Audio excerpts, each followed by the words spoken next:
Hi, this is Amir with the US Chartbreakers here at Zach's Traders Cafe for Thursday, the 14th of March. Starting off with the S&P, and you can see we're still in this narrowing channel there, the red one there since October. Top of the channel there heading for around 52.50, and that's the target sometime over the next 2 to 4 weeks while we remain above the recent support line, or that support line there from back in October, around 50.90. We do break down probably the top of the gap now, and the old February resistance around 50.60 is the potential support area, but this market seems to have ongoing momentum. Moving along to the Nasdaq, and the Nasdaq obviously as usual mirroring what we're seeing with the S&P, and here you can see why. Got that rising trend channel from October. A bit of a slight sort of weakness compared to the S&P, perhaps, with the market very near to that uptrend line there from back in October. That's around 18,000, but above 18,000. But still looking for the September resistance line there, 18,600, sometime later this month. Best case by the end of next month, up to 19,100, and the top of that rising trend channel from October. But we do have that September resistance line ahead of that. We do break down, not expecting anything worse than the 50-day line, 17,400. Moving on to the stocks, and a stock which is becoming quite a frequent flyer here, which is Airship. Here you can see that we've had, as we perhaps suspected, a completion of that U-shape turnaround. So basically the stock rising almost in the same way, or as nearly as vertically as it fell back in December. The top of that broadening triangle is heading for $13.13. That's our target while we're on the right side of $8, which is basically was the initial resistance for March. On to ARK, and another decent situation. In this case, it's a big breakout within a rising trend channel. The rising trend channel in place since the end of May last year. Top of the channel heading for $6.70. We're looking for that later this month. Ideally, we stay on the right side of $4.40, given that that's basically splitting yesterday's big range for the shares. Moving on to BEMA, which we have looked at recently, but it's back again. And here we've got a situation where we've come back obviously rather painfully from the peak last month, $32 plus. But what's interesting at the moment is that the consolidation that we have is on the is above a rising 50-day moving average. That usually is a leading indicator on a decent move to the upside. We're also back above the top of that gap there, around $6. The longer we stay above $6, the greater the chance of a move not only to recent resistance at $8 on the way down, but also up to 16 maybe by the end of next month. Obviously, we want to stay on the right side of that 50-day line, but it looks as though we are doing that. Block is next, and here we've got a situation where we've had an island reversal basically over the course of December through March. The latest gap, a very strong one, with the support coming in at and above old resistance, above the $79 level, looking for $100.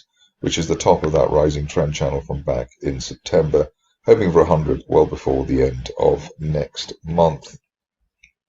A former favorite is back, which is nice, which is CX app, and here you can see that we've got this handle on the overall saucer shape reversal that we've had since September. Just looking for this market to break through the $3.40 area on an end of day close basis, and then obviously head up to the resistance on the way down from September, $5.60. Best case scenario would be up to $9 by the end of next month, although at the moment that does seem slightly ambitious. A sort of a classic blue chip coming up next in the form of Freeport-McMoRan, and here we've got a rising trend channel for this stock. We've gapped up twice in the recent past in March, so it looks as though this stock is serious about going up. Clearance of the $43 area could take us up to $50 as soon as the end of this month, and ideally we stay above the floor of the latest gap around the $41 area. New name now in the form of GXAI, which is otherwise known as Gaxos. Here we've had quite a journey, actually a very volatile situation, but it's a rising trend channel base, and even though there's obviously somebody in there selling the stock on any strength, we've had that basically since last July, second day or first day of the rally sold into. We are in a progressively better technical situation. That all the support over the last month has been above a rising 50-day line, and obviously that was the trigger for yesterday's move. Ideally, now we stay above the floor of the gap there around $5, well, call it $6, above $6. Still looking for $20 over the next month or so. Another situation, which is a more blue chip one, which is 3M, and here we've had an island reversal with the gap down back in January and the gap higher. This month above yesterday's support zone around $99, looking for up to $113 as soon as the end of this month.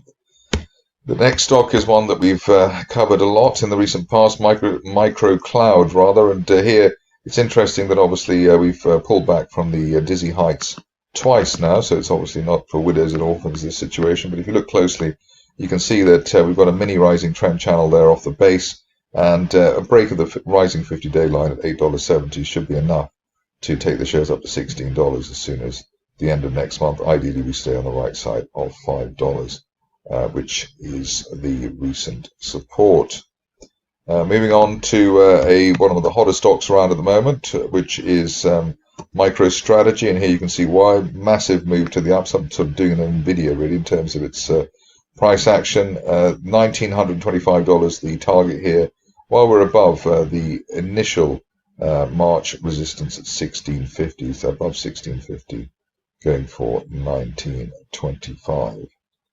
On to PayPal, which doesn't get that much attention here, but maybe it'll get a bit more in the near future. Here you can see that we've got this breakout through the 50-day moving average.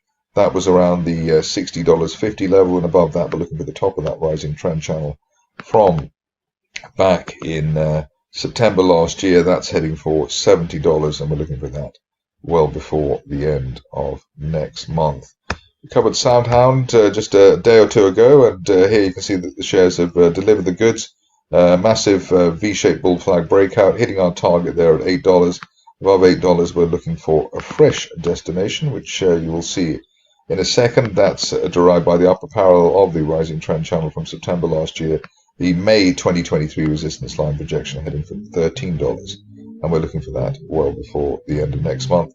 And obviously we'd like to stay on the right side of $7.50, basically yesterday's support zone. On to the last three. First one is Vroom, and here it's living up to its name in terms of the break of that trend line there that we had from back in January.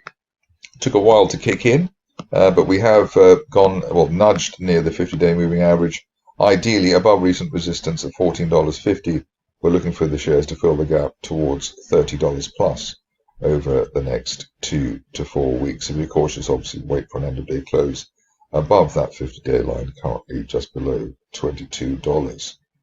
And another stock which may have legs over the near term, or already has legs, but Valero gapping up and heading towards the top of that rising trend channel from October. That the number there, or the level there, $178. We're looking for that by the end of next month, and especially while we remain above the low 150s, which was the previous September resistance zone for this stock. Finishing off with a stock which we had high hopes for in the summer of last year, and obviously that has actually come to pass. You can see all the resistance line targets broken, but we're currently in a rising November trend channel. Top of the channel currently heading for $320, which we're looking for by the end of this month, and ideally we stay on the right side of $265, basically the low end of yesterday's range in the meantime. That's it for me today. More updates tomorrow.